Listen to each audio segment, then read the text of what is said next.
If you are a pastor, I want you to think about something very, very important. When you look at Jesus and the church and the fact that he was pierced in his side and that blood and water flows out, I want you to call back in remembrance when God put Adam, who at the time was sinless, into a deep sleep, which in the Hebrew that is associated close to death. He puts him into a deep sleep, wounds his side, which is underneath the protective arm of his protective arm, right? This is very significant. Puts a wound, gashes him, takes material out of him, and he makes this into a wife for Adam.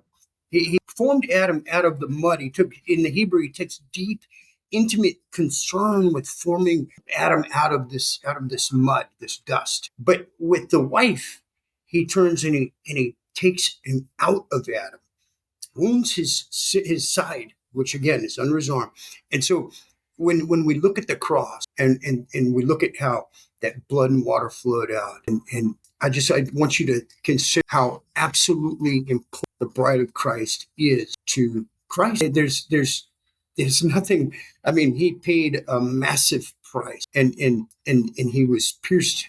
He was crucified. He paid a massive price, his own blood for his bride. And that when the Hebrews would buy a wife, this was a down payment to show the value of this wife. And so I want you pastors to think about this, because when God says in Matthew 9:15, he says that the sons of the bride chamber, the people that were tasked with guarding that bride, will fast.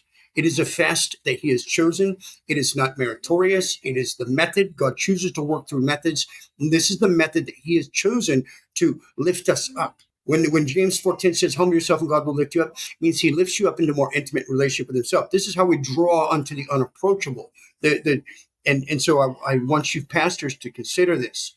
And I beseech you to spend yourself and pour yourself out for the afflicted, to pray, weep between the porch and the altar for the church, because we need revival. And if you want to see revival, you have to let God make you that well-watered garden whose waters do not fail. Trust me, you will not regret it. I promise you. Live a fasted, crucified life.